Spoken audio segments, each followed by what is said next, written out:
Good evening, everybody. I'd like to welcome you to the 5th webinar in our Forestry Solutions series. My name is Alex Kelly and I'm with the Irish Wood Producers.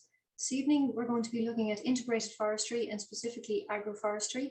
And I'd like to introduce you to our chairperson for tonight, Mr. Charlie Doherty, and he's from the Donegal Woodland Owners Society. Thanks, Charlie. Thanks, Alex. Thanks for coming. Thanks for joining us, everybody. As I say, my name's Charlie Doherty from the Donegal Woodland Owners, and I'm also a member of the IFO. We're doing a series of 10 webinars. This is webinar number 5, so we're halfway there already. Today's webinar is on integrated forestry, and it's on forestry and silviculture options, agroforestry and native woodland schemes. We have a bit of lineup today. First of all, we have Ian Shortt from Teagasc, who's going to do a talk, and we've got Rossa Gibbons that's going to do a video on who's a great ambassador for agroforestry, and then Eugene Curran is going to do a presentation and a short film as well, and Dr. McAdam as well on forestry. So I'll not keep you. We'll go on ahead with Ian Shortt from Teagasc. Okay, so take it away there, Ian. And before I go, just to say that the questions and answers on the bottom, if you want to type in your questions and answers, and they can be answered online, or we'll answer them at the end of the show. Okay, so thanks. Away you go, Ian. Thank you very much, Charlie. I'll just share my screen here.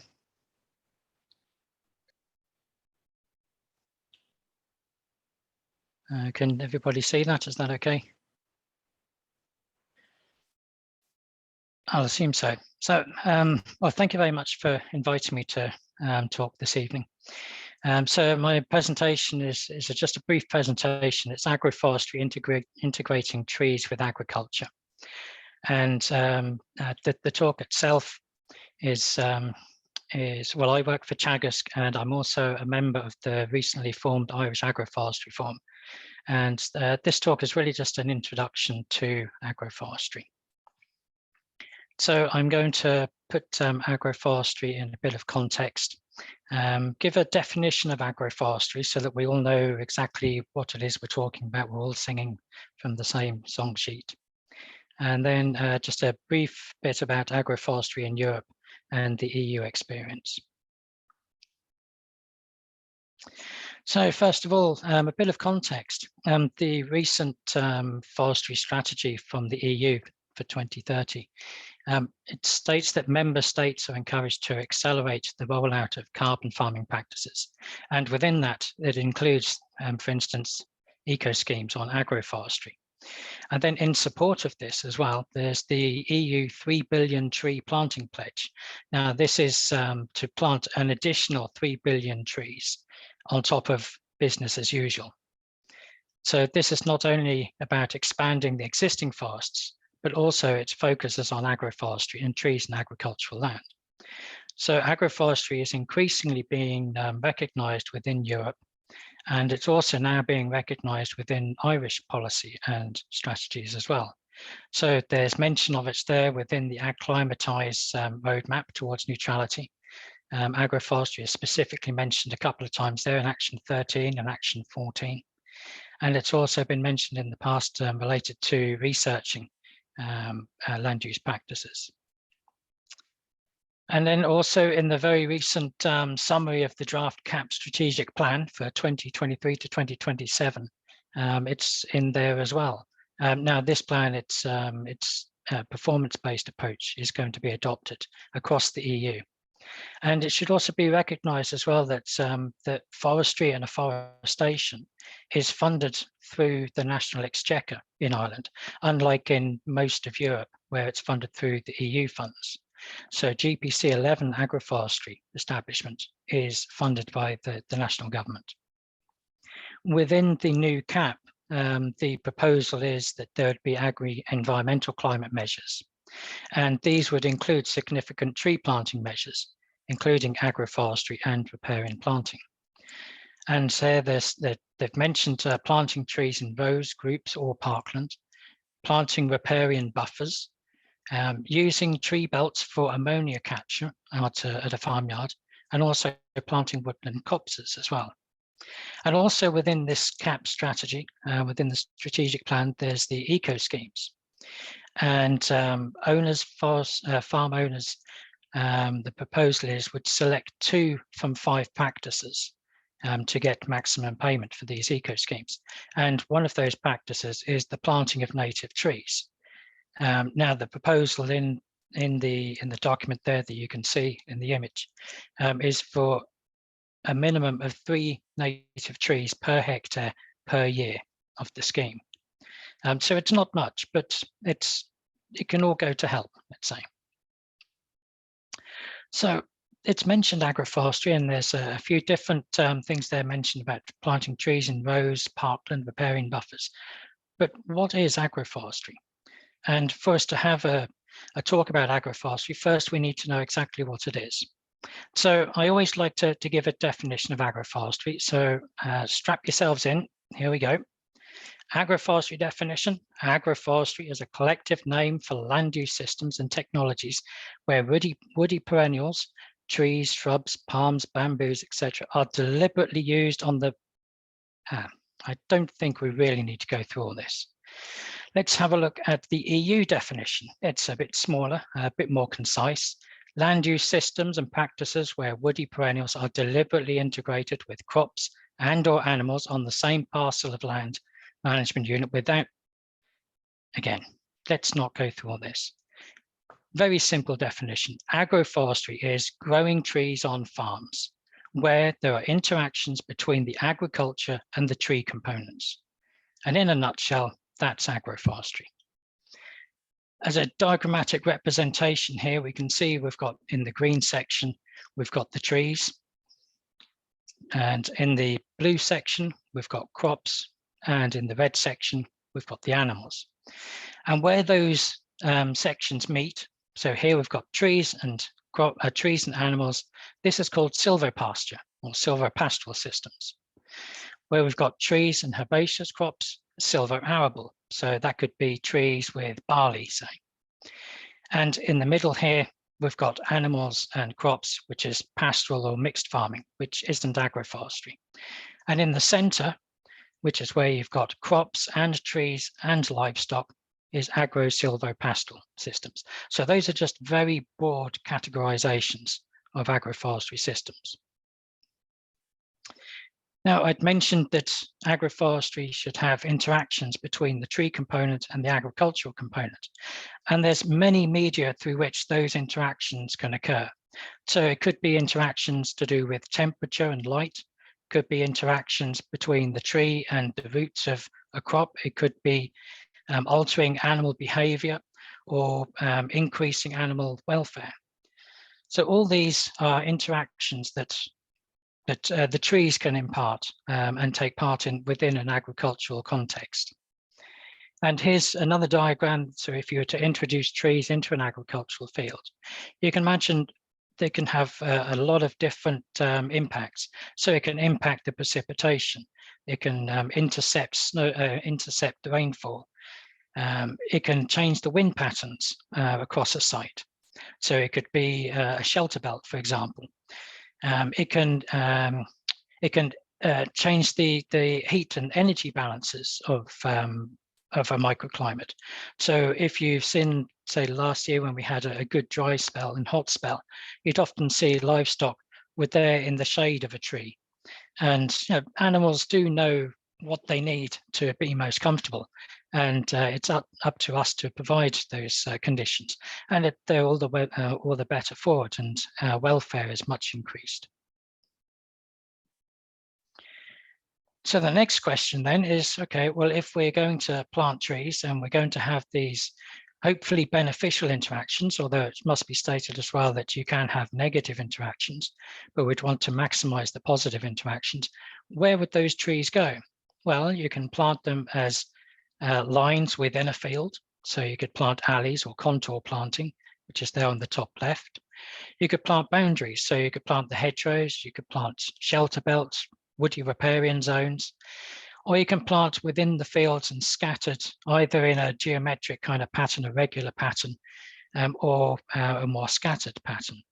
So all these are forms of agroforestry. And here's a few real life examples. So at the top left here, we've got a silvo arable system. And this is the hedgerows here have got willow, and those are being harvested every couple of years for biomass. And those are providing shelter for the horticultural crops. The top middle, we have a silvopastoral system here with cattle and trees.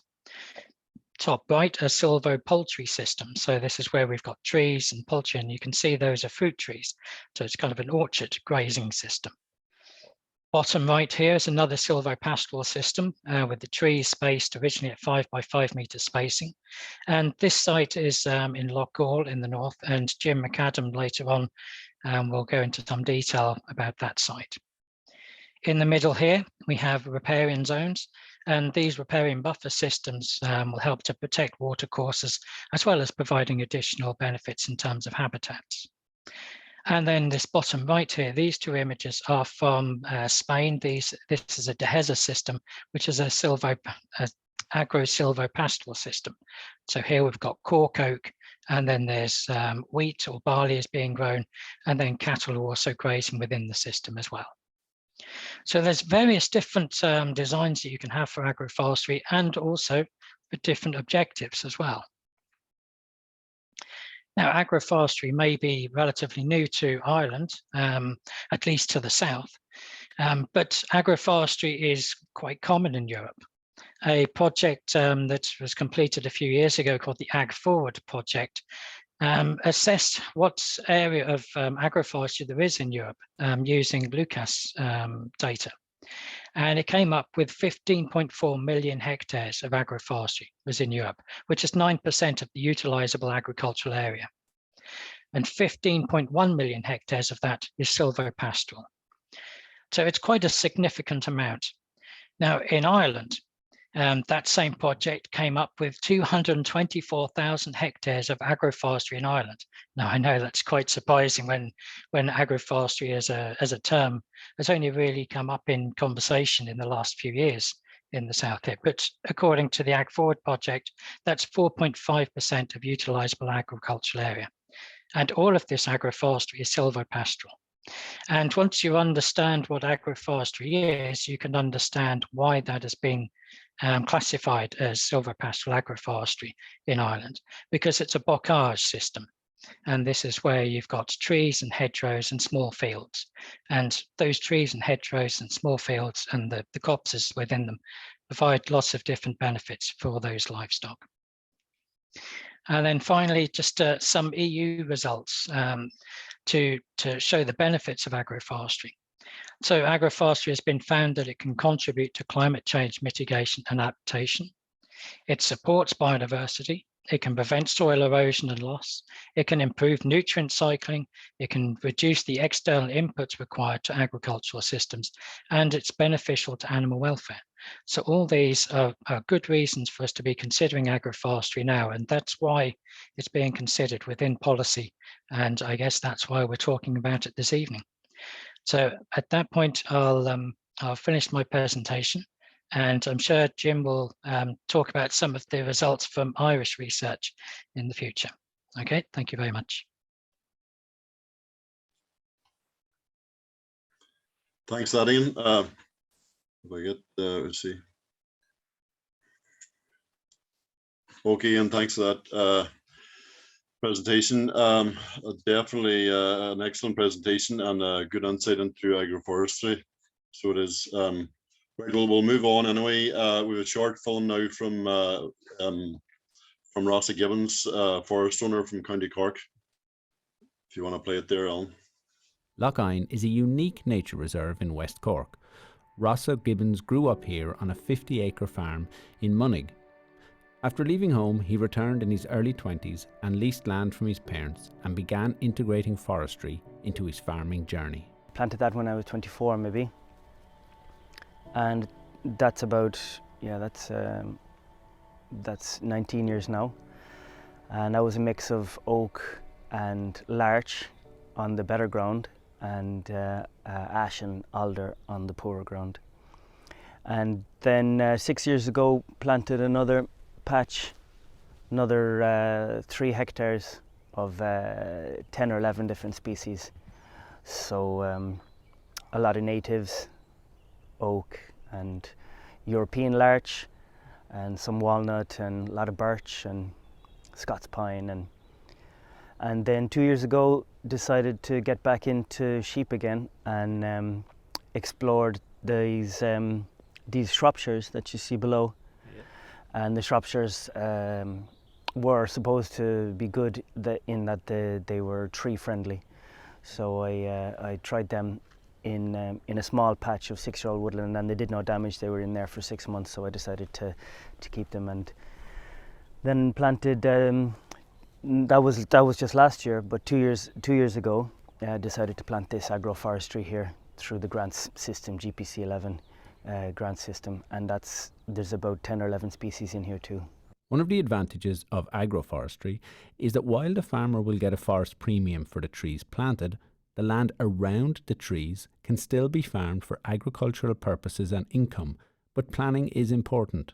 I kind of wanted 8 meters. I spoke to my local contractor who was going to be cutting hay for me, because I like to cut the hay, and asked him, you know, how he'd feel about driving around and what kind of width he'd need, and we agreed on 8 meter spacing.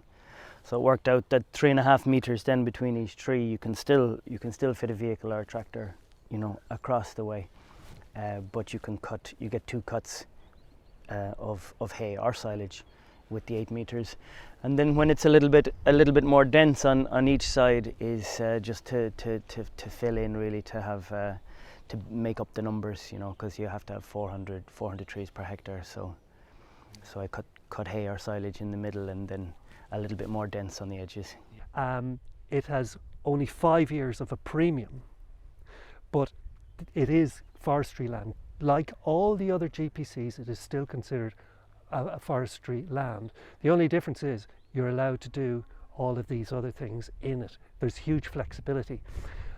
For example, the guy in Clonakilty got 24 large bales of silage per hectare. He had 2 hectares, so he nearly had about 50 large bales of silage. So that's an income, okay? So that was why the 5 years came about, was because there was this expectation of agriculture produce. Now, we do understand that there has been somewhat of a limitation when farmers look at other granted premium categories. They see 15 for all the others and 5 for agroforestry. And that was originally something that the EU stipulated, that they would rather any agroforestry measure would only have 5 years.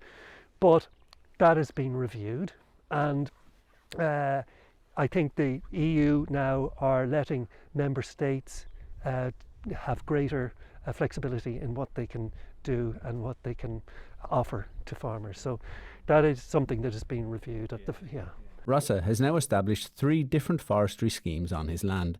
The first planting was done by contractors, but Rossa decided to take on the later establishments himself for a number of reasons. Primarily Provenance. I found that the contractors, who I won't name, might have skimped on the quality of oak that they were planting, and as a result my oaks now are sort of misshapen and quite forked and need a lot of management. And I feel that if they had planted a better Provenance, I'd have my grandchildren would have a better crop in the long run. And it's one of the things, isn't it, Rossa, with broadleaf trees, especially when you're growing broadleaf trees, the Provenance needs to be right from the get-go. I think so too. Yeah. And the other issue was trench and mounding, and I suppose it's 20 years ago, so policy might have changed now, or practice might have changed slightly, but I don't think in pasture that you need necessarily dig trenches and mounds. I feel it's difficult to manage in the long run. I think for contractors doing the planting, it might be quick and easy, and that's really where they save money. But I think in terms of management, I think it's quite labour intensive to work in woodland that has trenches and mounds on it. Yeah. The first generation of woods planted by Rossa was a larch oak mixture, and when it came to thinning, he found a good local market. The first thinning I did with Eugene's help was was the larch. It was 12 years old at that stage, and I went along the rows of larch. So there's oak and larch in alternating rows, and I went along the rows of larch and thinned them out. Took the bigger ones and left the smaller ones, hoping that they'd be better timber in the long run with a tighter grain. And the thinnings from all of that, I drew down to the yard, and I managed to sell for building in the round. So there was a fellow up in Iskeen in the Hollies, and in Iskeen, you might be familiar with them, and they bought it all off me at, you know, better than firewood prices, you know. Another use of the larch thinnings shows how continuous planting on a farm can benefit newer generations of planting. When establishing agroforestry, staking and protecting the trees is important. So Rossa used the larch for staking his latest plantings. Half of the stakes I bought, these half rounds here, and the other half of them I made. They're quarter rounds from the larch plantation, because I was thinning the larch anyway, and it occurred to me that they'd make fine stakes. So it was labour intensive, but they worked out great. Yeah. You did the maths on it, and you saved a good bit on it. Yeah, they certainly paid for themselves. Like, yeah. And it's that thing that you were talking about, of the first generation of wood paying for the next generation. Yeah, started to pay for the third generation. Yeah. And did you do any other treatment of the post bottoms then, or No. anything? Okay. No. Peel all the bark off. You have to peel the bark off, so that was more labour. Like, but if you cut them at the right time of year, the bark just peels off nice and handy. Okay. Yeah. And then once you've staked them here, do you plant the tree and then stake, or what's the order? We push the stakes first with a digger. We line them up first. We had I had two lads ahead of us with the tractor, and they were throwing the stakes out, and we lined the stakes up in 2 rows, and then I had a 22-ton digger here, and he was going up the middle row and pushing. I was running and holding the stakes, and he was pushing them in, and so he could push, 2 left and 2 right and 2 left and 2 right as he made his way up. And then once the stakes were there, planting was really easy, because we didn't have to think. You didn't have to keep too many rows, because you had your rows done. So, and then once the tree was planted, we put the sleeve on, and then the second stake. Okay. In hindsight, I might do the 2 stakes at the same time with the digger, and do the planting afterwards, and then the tube last. Yeah. But it's all because, I mean, it would be kind of difficult to get the tree in between the 2 stakes as well. So I didn't try it that way. So yeah, it's great, and it must have been great to be bringing material from, because people often say, "Sure, you plant trees, you'll never see the good of them." Yeah, there are people that don't plant trees, I think, or that wait until they're in their 60s, But yeah, no, you can definitely use wood timber that you plant. Like, it grows much quicker than we imagine. Since Rossa has taken up farming, trees have been part of his long-term vision. I suppose if we compare ourselves to our closest European neighbours, the French, each 25% of France is woodland, and each farm has a bit of woodland that's managed, and it's just part of culture. It's not a trees or farm kind of situation. It's trees on farms. Yeah. But Rossa also realises that here in Ireland we have our own history to deal with, and layered on that is dramatic changes in EU policy, making developing a forest culture here a long-term project. But for Rossa, growing up so close to Lochine Nature Reserve, the benefits of forestry are obvious in the short term.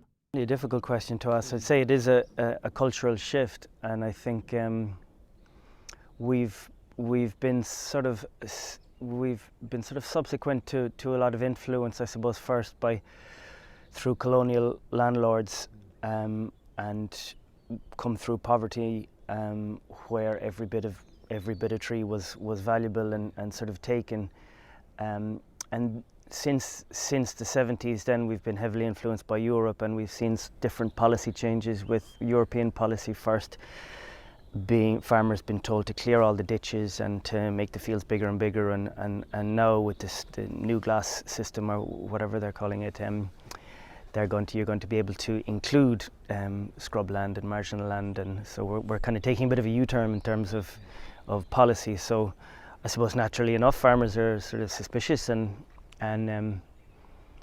you know, there's certainly a lot of risks and uncertainties for them. From school, I'm only learning really about ecosystem service, a fancy term that scientists use for things that we know are traditionally we would have known were effective, like shade and shelter, really primarily. So, like Eugene said, animal welfare.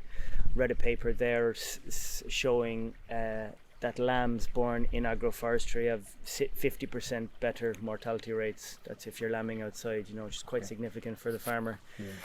And other things like erosion, you know yourself, you've seen all these flash floods recently. If you stand at the bottom of a modern reclaimed field, you see the water is not clear, you know, it's, you know, leaching all of the minerals and nutrients out of the soil. So agroforestry really stands to mitigate against erosion.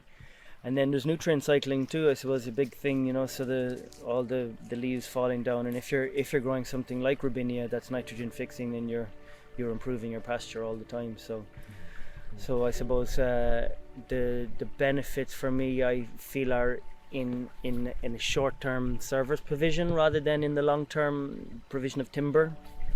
I see the agroforestry as beneficial for what it'll supply and what it'll provide in the short term.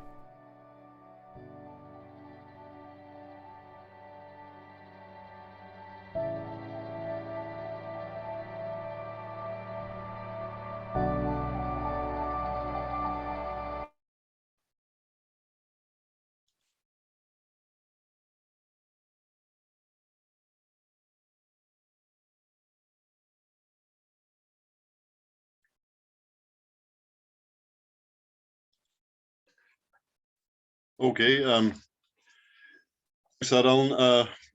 As an excellent video there. Now, an interesting video on agroforestry. It's good to see a farmer like that that is actually doing it, and the pros and cons with it. It's good to see it.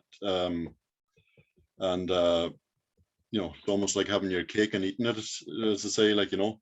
So, and I'd say it would be beneficial for a good few farmers as well. Okay, thanks for that, Ross. Anyway, okay.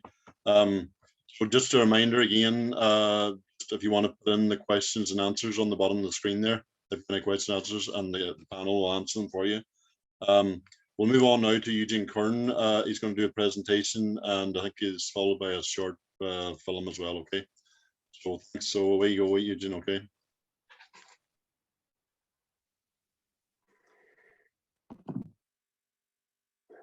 Okay, I'm just going to give a brief outline as to what was happening there in Rossa's plantation.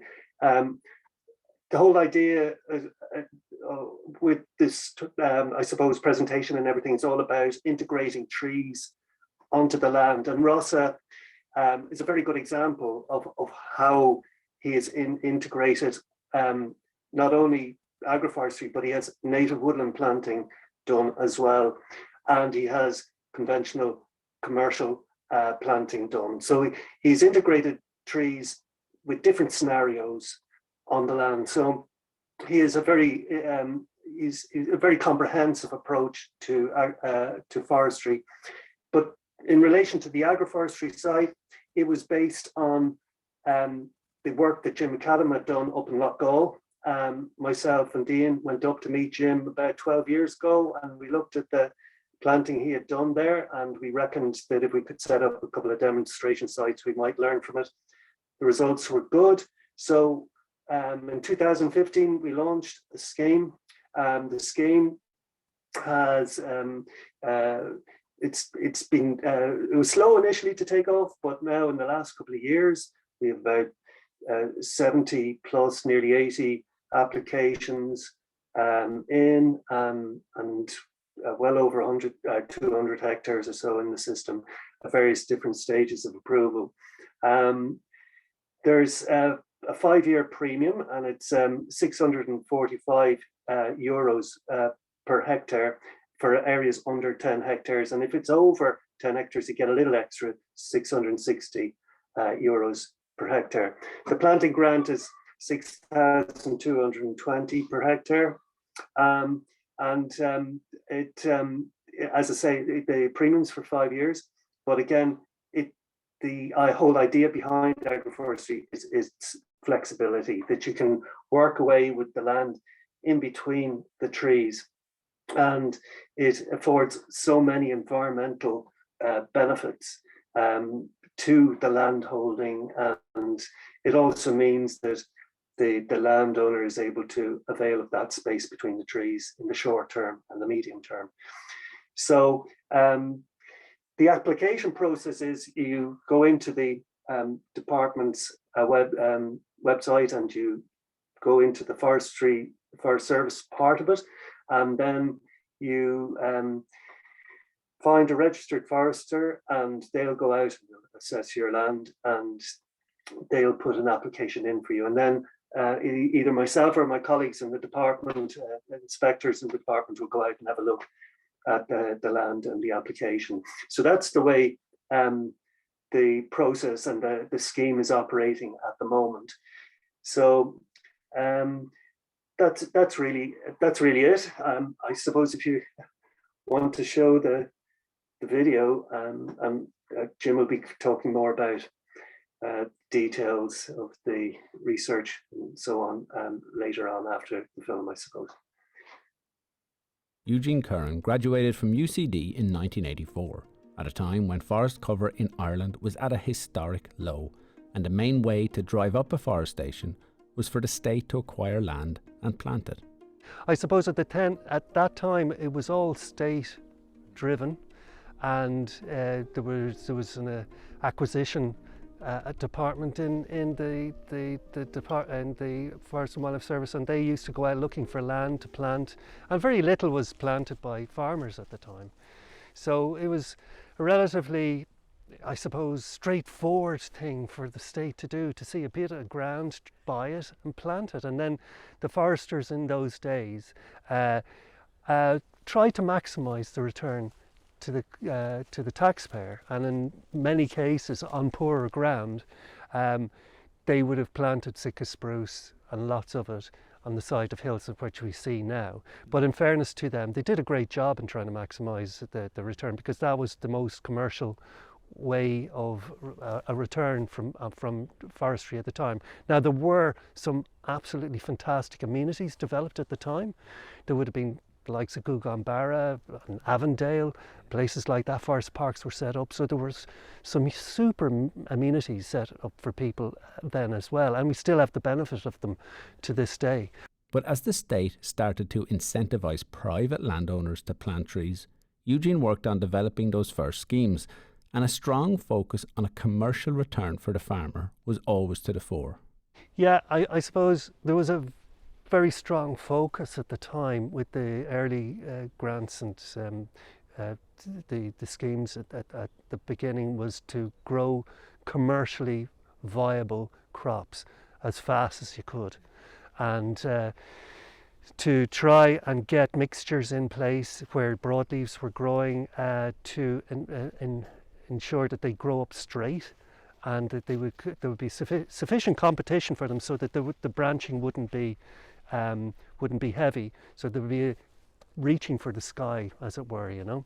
So with the conifers, there was 2,500 trees per hectare, and you would plant it on the poor ground. But that was, again, there was a kind of a commercial side to that farmers could see an investment going forward. Maybe in 30, 40 years they'd have their little nest egg when they'd retire or so, and they'd have a windfall, you know. So and it made perfect economic sense for farmers then and now to plant marginal land, because it was an investment in the future.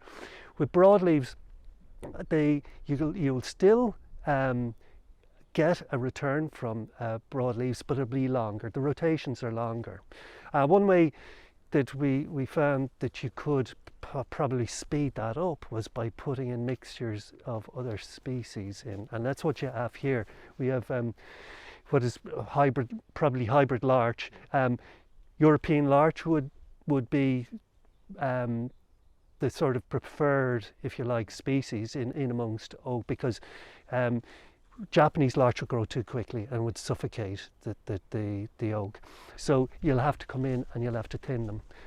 But that is a windfall then for the owner as well, financially, because the larch is a wonderful material for a number of different things, but fencing, fence posts, they last a long time.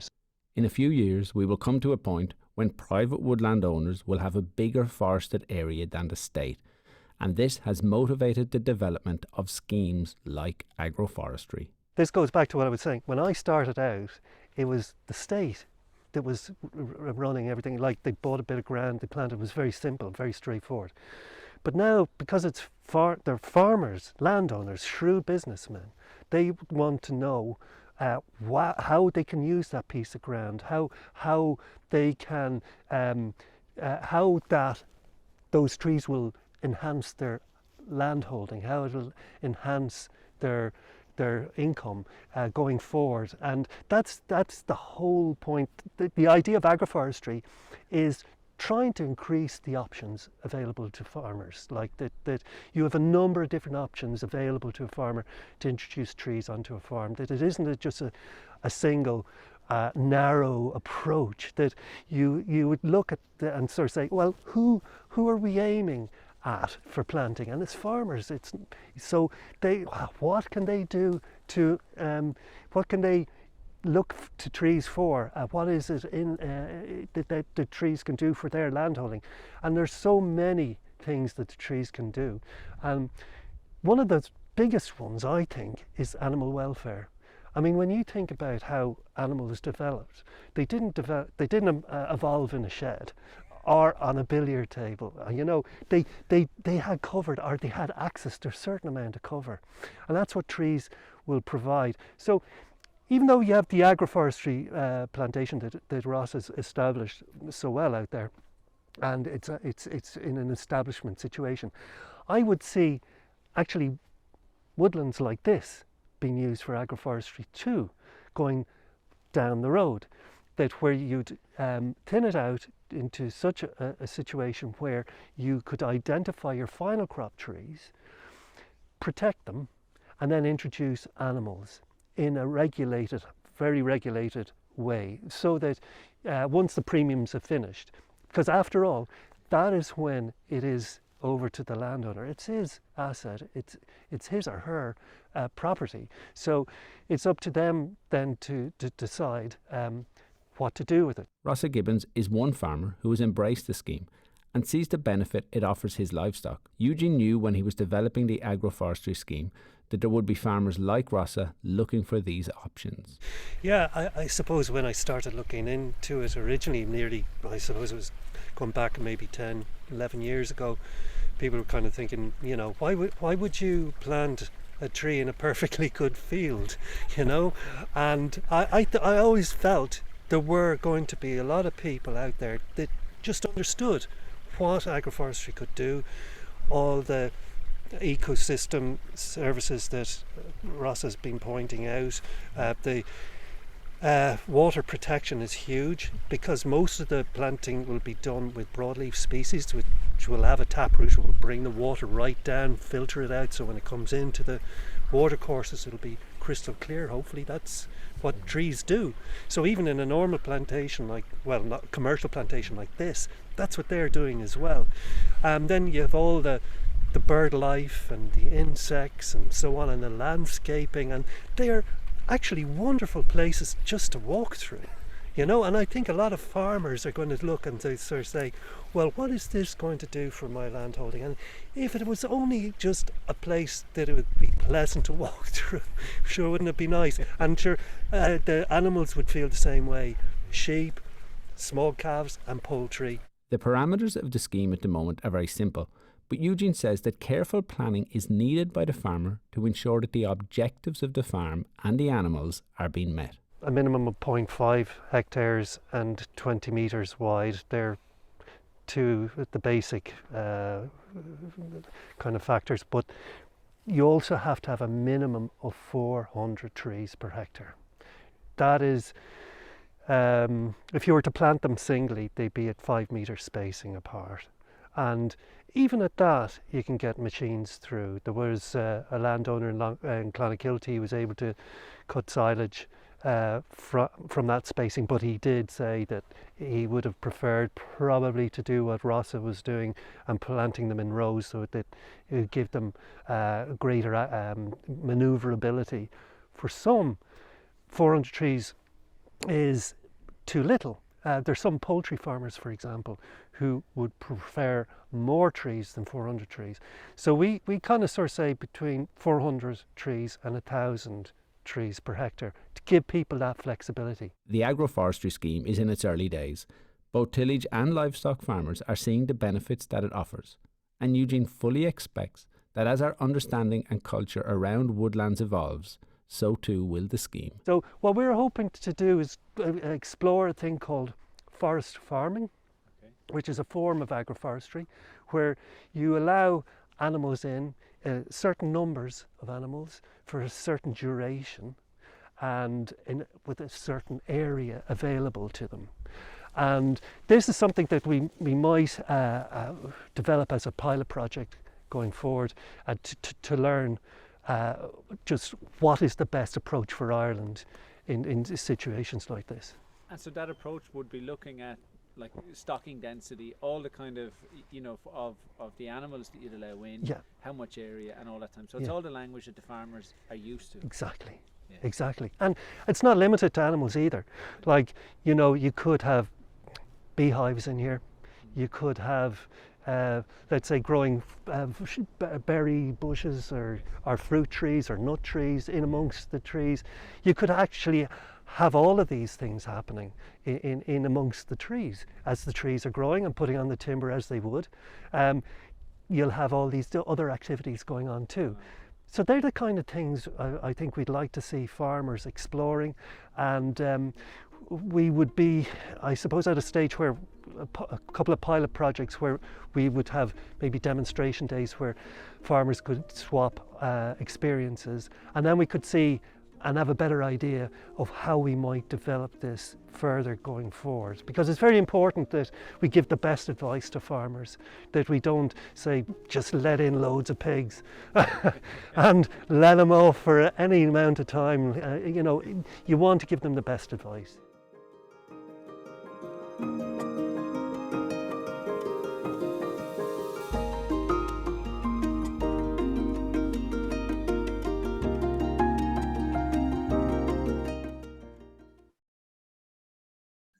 Okay, well done, Eugene. There's a lot of passion with that there presentation, wealth of knowledge there with what you're doing, and excellent video too from Rossa and yourself. Okay, just a reminder again to keep the questions coming in there, and we'll answer them at the end there. So we'll just move on to our final speaker tonight, Dr. Jim McAdam, from ex-Queen's University, who's so well, let's see what he must to say. Okay, so thanks, Jim. Take it away.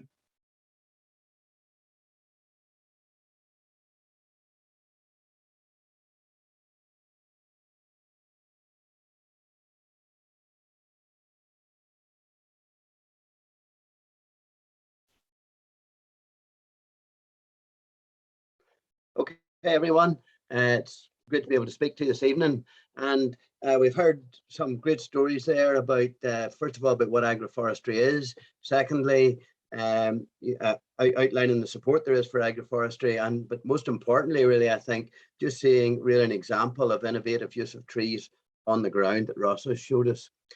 What I want to just talk about to sort of wrap up the evening is look at where the sort of underpinning evidence for agroforestry, because I've been involved in it for over 30 years and trying to develop agroforestry on this island. But I want to talk about the research results that have backed up and led us to the situation where we now have agroforestry schemes both in the south of Ireland and in the north.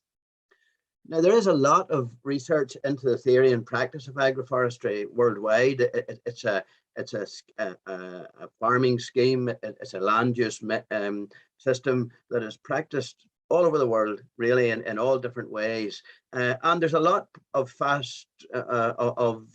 research into agroforestry in temperate climates and in the EU. But there's a very small research base for agroforestry research, which is relevant to or on the island of Ireland. And the research program in Northern Ireland started in 1989. I was and started that off, really. And that is now really gradually being extended across the whole island. And we've had the benefit of the input of the EU in terms of research programs of the Department of Agriculture, Environment and Rural Affairs in the North, and the EU and Queen's University and the Agri-Food and Biosciences Institute. When we think back to 1989, I'm sure a lot of you listening weren't even born, but if we, our driver then was to make grassland in Northern Ireland more sustainable, because we were really we were still in the wave really of intense grassland intensification and all the environmental problems that was causing, problems of pollution, loss of biodiversity, landscape laid bare, if you like. And really there was a need to try and improve biodiversity, try and improve nutrient capture, prevent nutrient loss, improve water quality and soil health. Also, we in the north had the lowest tree cover in the whole of Europe at under 7%. So really there was a need to look at ways of getting trees onto farms. And a group of us got together in the late 1980s and looked at different models we had of novel ways that we could introduce trees onto farms. And one of those models we looked at was the New Zealand model of wide space trees in pasture, where Pinus radiata was used. The driver there was really soil erosion, but it showed an ability to integrate agriculture with trees, and that was the model that we chose to try and introduce across the UK. And a large-scale experiment was established on 6 sites across the UK, and one of those was at Donegal in County Armagh, where we tried all exactly the same treatments and followed exactly the same procedures so that we would have good replication across a big land area. So the results that we found would be scientifically very viable. And I'm happy to say that really of all of those 6 sites, ours in Donegal is the only one still remaining.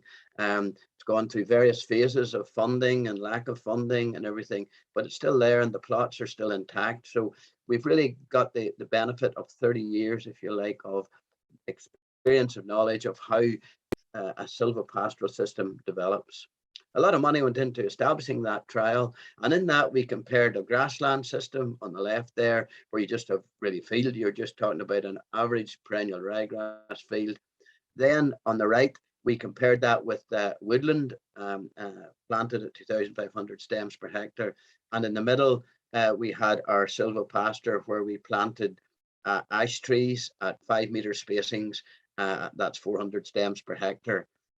Directly into the grassland, and continue to protecting those trees and continue to graze throughout the year. So with set stocking with sheep to develop the whole system. Because I think the first line really indicates the motive we had or where we were coming from. I'm not a forester, I'm an agronomist, and every one of us who was involved in those early days of agroforestry research were agronomists, were grassland people looking to make grasslands more sustainable, if you like.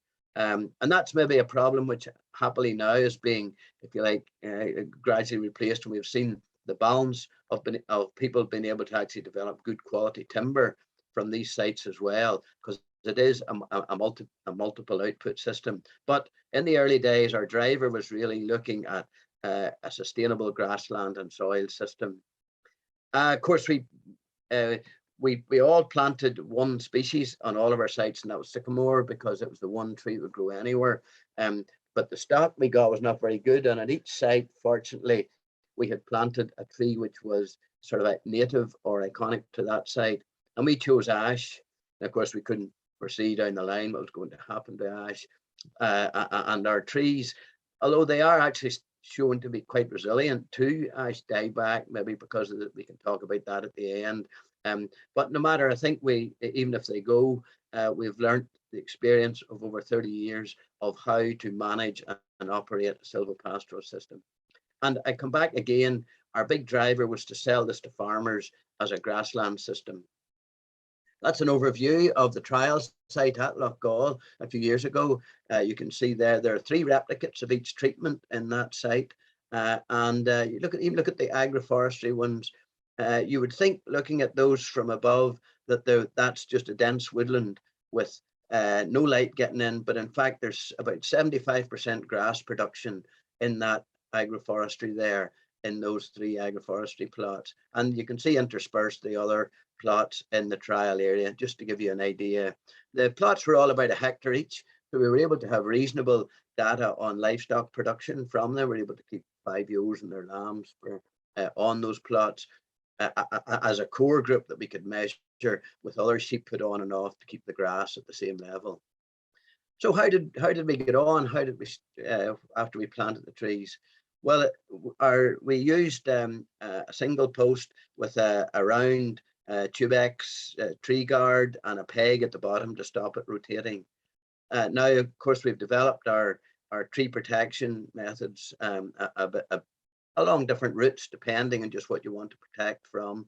But by and large, we found that worked fairly well. And the trees established well. The farm manager, who was not a tree man by any means, was able to happily work with the trees, spread slurry, spread fertilizer, top weeds or whatever, and perform all the normal grassland operations. So I think we demonstrated that the system did actually work, and that was the first finding. The second thing we found, which was quite really interesting, was that all the computer models predicted that by about year 12 we would have to start thinning these trees, by about year 6 or 7 we'd have to start thinning those ash trees, because the light would be getting in, and grass growth would start to cut back and sheep production would cut back. Much to our surprise, it was year 12 or 13 before we actually started to get a reduction in livestock output. And in other words, the shade had cut in and the grass yield had gone down, even though the animals were still getting some welfare and nutritional benefit from the trees, and the grass, the soil was more sustainable. We had to sort of decide to make a decision then. Will we cut back on the tree? Will we remove some of the trees, let the light back in, or will we just let the trees grow on, livestock production, the farming go down, and you'll gradually develop more of a timber resource rather than a livestock resource? And in fact, the surprising thing was that this was the big selling point for all those farmers who we brought to see the site.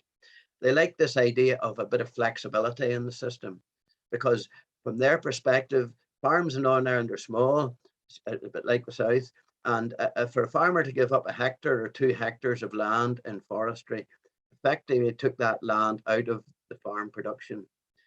Therefore, and that was it out for a long time period.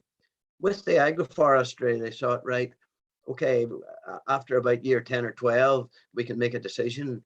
Then we can look at them, think about the market ahead. Does it look like there'll be a great market for timber or for sheep? And we can therefore either continue the system by either removing some trees or letting trees stay in. And you can continue to do that as the tree canopy develops. So this flexibility is very attractive to farmers. We decided to thin, and we removed 1/4 of those trees at year 12. So they were down then to about 300.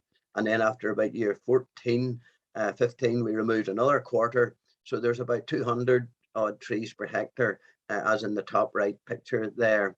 And we found that the grass picked up then to about 75–80% of the production, compared to the grass only fields outside. So I think from a practical point of view, we demonstrated you could actually manage the field. You could actually manage silvopasture as a grassland-based system and get these other benefits as well. That's the trial a couple of years ago. You can see there's still good grass production, livestock are in them. It's created a very pleasant landscape, as well as what I talk about now, which is delivering all those things that the countryside and this type of system would do for us.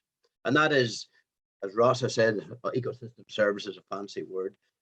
that really is just what can nature do for us, I think is a better description of what it means.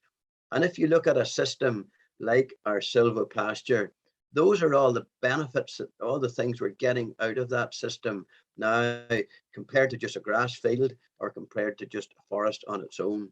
Yes, we're getting meat and wool and so on, and we're getting crops if we have a silvo-arable system, and we're getting our wood, and we're getting renewable energy if we cut that.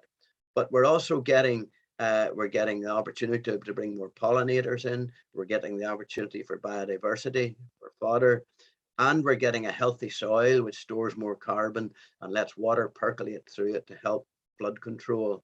And of course, we get a landscape which you can manipulate the tree species and the tree planting configuration to make it much more scenically pleasant. Where do we get the evidence for all this? Well, because of our, the site was established by the Department of Agriculture, who I worked for, but I was also connected to Queen's University. I was a lecturer there. So I was able to get access to a lot of students, research students, who work on the site over the years. And we have a number of PhDs and masters and honours students who have done their projects on the Loughgall agroforestry site. So that gives us good documentary evidence for the benefits that the agroforestry has brought. And those, for example, if we look at some of the biodiversity results of the graphs there, the left graphs are the numbers of creatures in the grassland, the middle is the agroforestry, and the right is the woodland. And for spiders, birds, beetles, pollinators, flowers, and earthworms, all of those agroforestry showed a positive benefit. So from a biodiversity point, it was really a really positive benefit. Come about sort of the early 2000s, or sort of 2010 onwards, the interest in carbon started to pick up. It's interesting, when we started this project, really, there was no talk of carbon or the need to increase our carbon resilience or climate resilience. As I said, we started looking at more from a grassland perspective. But then by sort of 2010, 12, 13, 14, there was a big interest in how can we actually produce more carbon in the land? How can we store more carbon? And how can we develop grassland and forestry systems that are more carbon neutral and will actually be sequestering?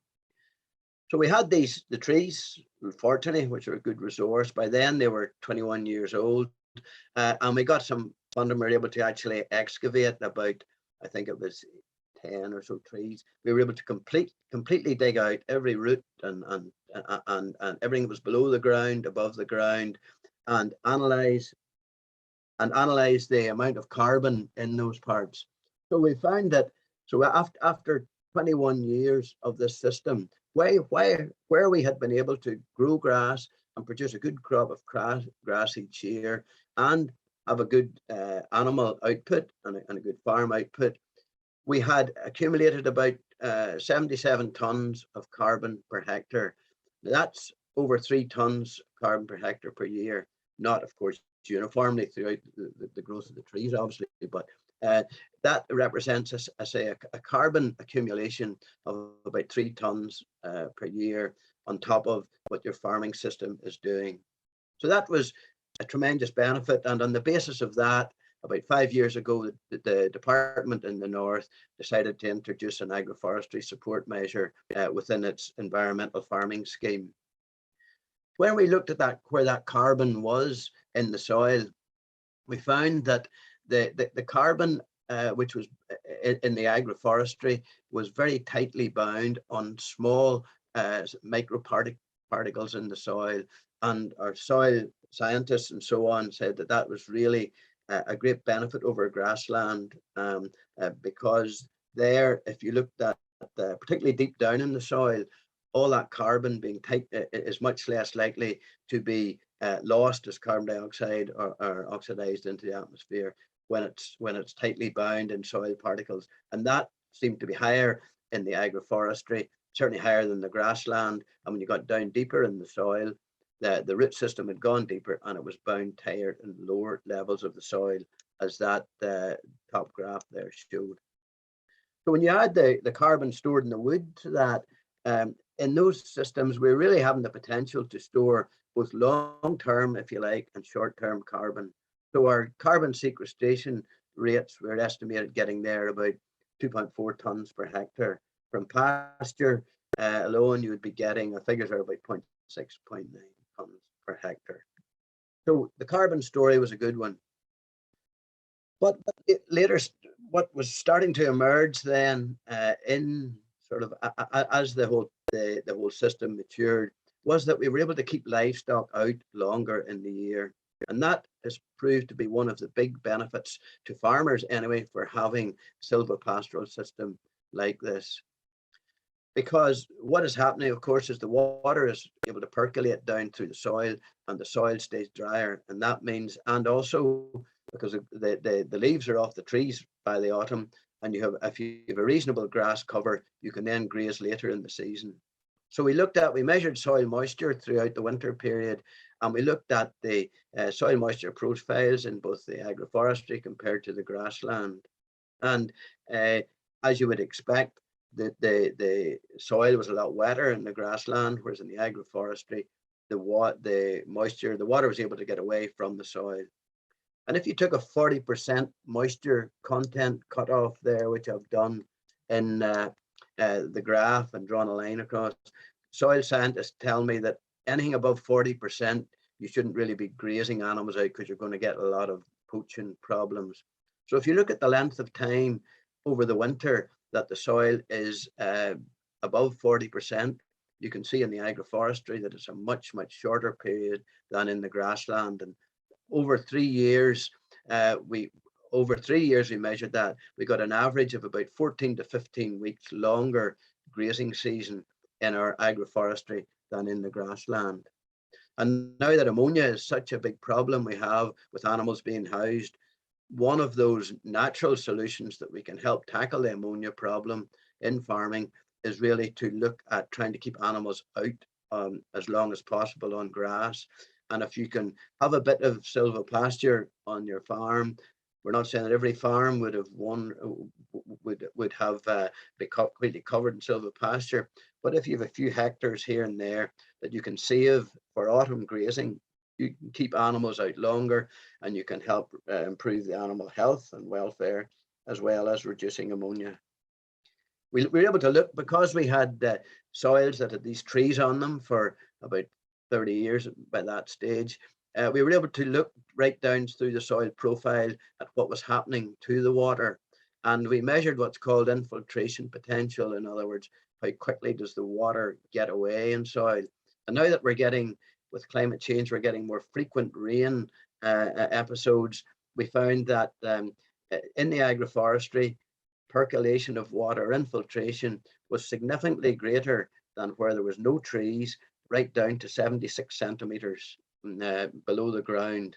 And that, of course, keeps the soil drier. It reduces nitrogen dioxide emissions, another very potent greenhouse gas, as well as all the other benefits I mentioned, and gives us a resilience to flash flooding. So this research was backing up the sort of a lot of the promises we had for agroforestry, and it helped drive, as I said, the department in introducing the scheme. So to summarize, really, the proven benefits we have from silvopasture is that it extends the grazing season, and what that does, it increases biodiversity, it gives carbon sequestration benefits, it reduces water runoff, and also it was able to take phosphate from a greater volume of soil, and if any excess slurry or nutrients that were applied to grassland, any of those escape down into the soil below, the tree roots would mop them up and put them back up into the timber again, if you like, for recycling, instead of getting down into the water courses and causing a lot of the water qualities we have. And there have been good examples of agroforestry, which we have some. That's at the bottom, and there's a hill farmer in County Antrim who kept some sycamore plots, and these are now 25, 26 years old, and he's got cattle in and out under those. And we're building up a good bank of examples. But one of the big things, and when we think about how can we actually promote silvopasture on farms, I think one of the big changes is that we are now really looking at a two-pronged attack. I think at the start, as I said, we were looking very much on this as a grassland system, producing nutritious food, where farms could be more sustainable and carbon friendly and so on.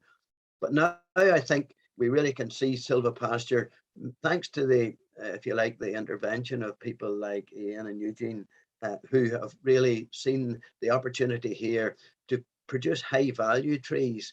And those can really help the farming and forestry industry both, instead of just simply farming. And there is good opportunity there to grow good timber. If you've got timber planted at that low density, it's worth your while putting an effort into pruning and protecting and managing those trees. So what are the sort of research challenges ahead?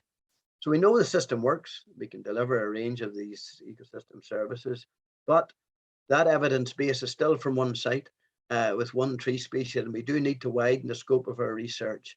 And Teagasc are happy to say are doing that with some trials they've planted and are shortly putting in the ground.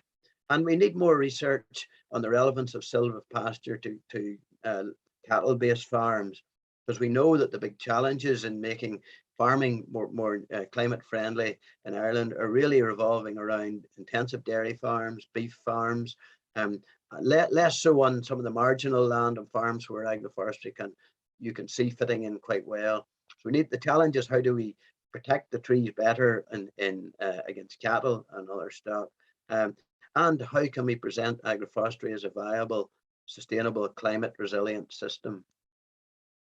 I'll just finish off with, because I know a lot of my audience are really probably interested in the tree side of, and I've said a couple of times that agroforestry can also be a tree production system to produce high value trees.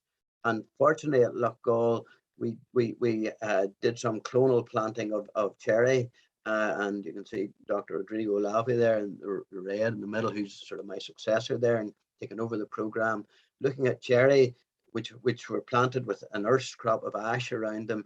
Those have been removed now, and that cherry we've now converted into a very productive, very high value silvopastoral system using cherry underneath.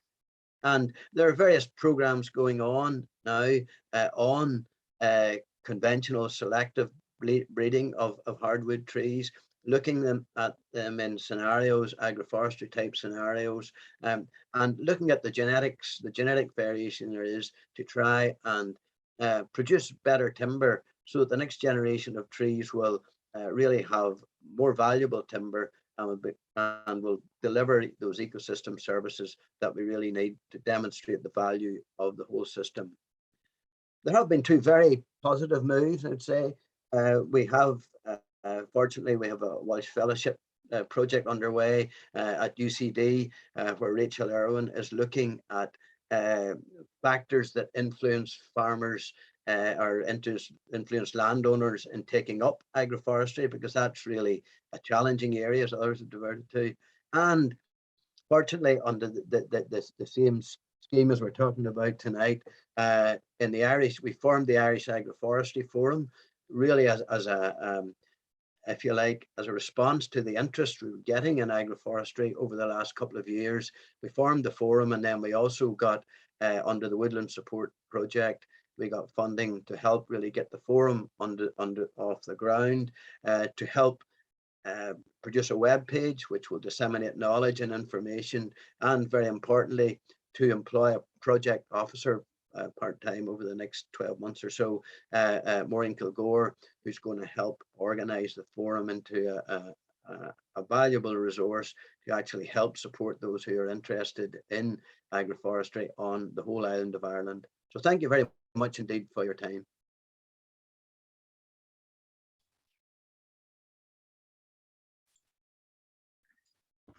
Okay, Jim, thanks for that. Certainly a lot of information there. Well done now. Excellent presentation. It's interesting to see, like, that you've actually invented the wheel up there, like, that it's you're at it 30 years, and it certainly will be, give people the confidence to pick up the team on the agroforestry. So it'll be okay. Listen, thanks that anyway. That's all our speakers we'll move on to a few questions now. Okay. I'll read out a few here. Anonymous, I have an area of forest not planted because of electric wires passing through it. Can I farm this area? I think this is a commercial forest. If I direct that at, let's say, Ian Shortt, can you answer that one? Sorry, can you repeat that again, please, Charles? I'm just trying to start my video and I can't start the video. Okay, as I have an area of forest not planted because of electric wires passing through it. Can I farm this area? I think it's a commercial. This is a commercial forest he's chatting about, I think. That's probably a question that Eugene would be better placed to answer because that comes under the forestry regulations. Okay, yeah. Sorry, Eugene, would it be better to pass over to you? Well, I would say that first of all, when a plantation is planted, there is an area depending on the strength of the ESB wires, how wide the gap is between the trees. So the gap can vary. Okay, so yeah, in some areas there's a substantial piece of ground underneath the wires. What I would suggest is that it is probably best to get to contact the department, the agricultural side of the department, to clarify whether it is considered an agricultural plot and it isn't considered a forestry plot, so that then that could start the ball rolling. But in some cases, I think you can. But I wouldn't like to say definitively whether you could or not without checking it out first. Okay, Eugene, thanks for that. Another one here from Caroline Hurley. Thanks for the comment there, Caroline. But the question is, are applications for agroforestry increasing now? Eugene, you want to answer that one again? Yeah, in 2015, there were 5 applications. In 2016, there were 4. In 2017, 6. And then all of a sudden, for whatever reason, it started to really grab the imagination, and we had 15. And then in 2019, we had 19. 2020, we had 16. And the numbers are still coming in. There's plenty of interest there. I noticed one of the questions there in relation to the premium. It's always coming up as being an issue, and as I said on the video, it is something that is being reviewed at the moment. But originally it was there for 5 years because of the flexibility and the use of the land and the idea that you could graze it and that you could get silage and so on. So that was the EU's thinking behind it, but it is being reviewed at the moment. Okay, thank you. Question from Oisin O'Connell. Where do we look to, or how do we keep up on developments regarding the mentioned possible changes to the agroforestry scheme and pilot projects, re-farm forestry, please? Who wants to take that one?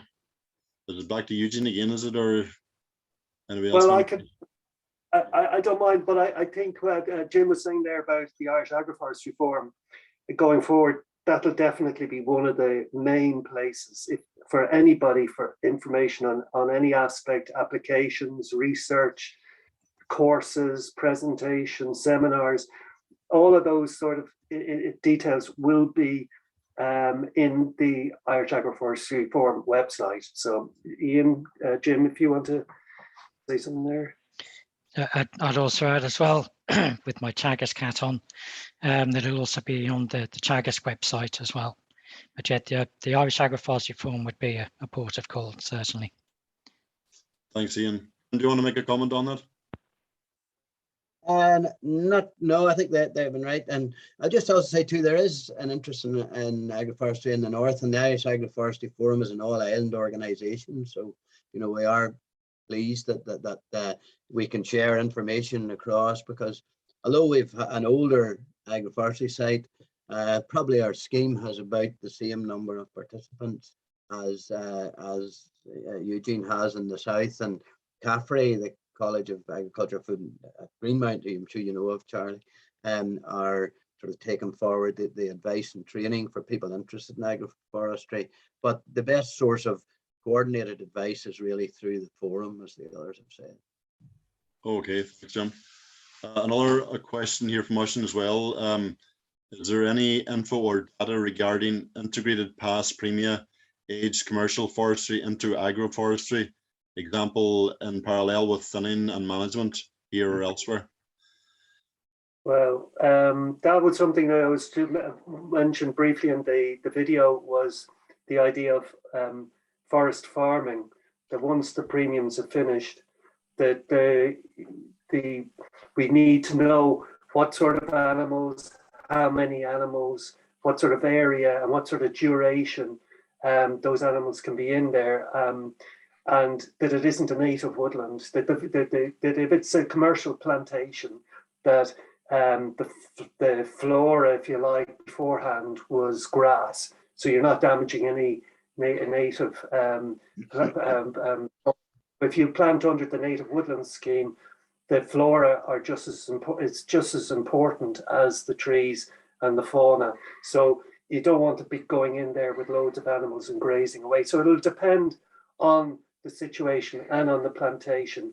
And I think, and initially, we probably will need to have a few pilot projects, learn from those, find out all the answers to the various different parameters that I just outlined, get some answers so that when we as advisors and in the department and in Teagasc and companies, when you go out and you talk to a farmer, they get the very best advice that is based on sound management.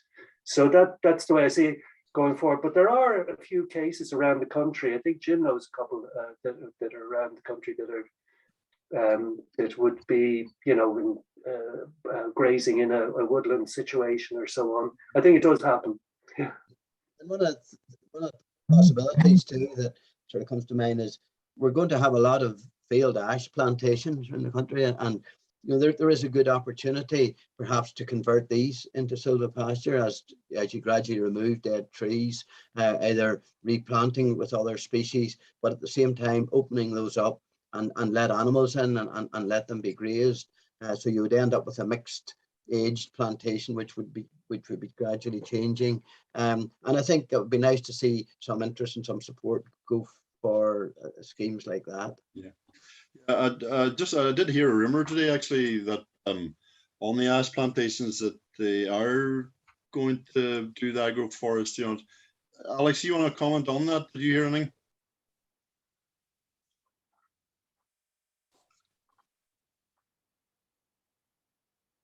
Sorry, Charlie. We actually have got applications in with Ross on the Rossa application scheme, like, and we have transformed like a site with ash into agroforestry. So we've actually gone through that process already. So I think it has started. Okay, very good. Well, that's excellent news. You know, it's an option. The last dieback, as you know, has been a nightmare down here. So it'd be helpful for some people. You know. Okay, so listen, that's all the questions.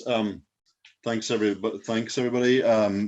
Especially Eugene there and Ian and Ross as well for the videos, and thanks to Chris Hayes and Alan for doing all the videos, and a special thanks to Alex for keeping me right along the way. Okay, so I think that's me finished. So I'll hand you over to Alex. Is it done? Is it? Yeah. Yeah, I just want to say thank you very much to everybody for participating, and I think we had 95 people viewing tonight, so it's been great to have so many interested in this, and we'll keep an eye on the agroforestry forum. If you're open to members, you're going to have more interest, I think, going forward. So it's been great. Thank you very much, everybody, and hopefully we'll see everybody again next week. Okay, good night. Okay. All right, good night, everybody.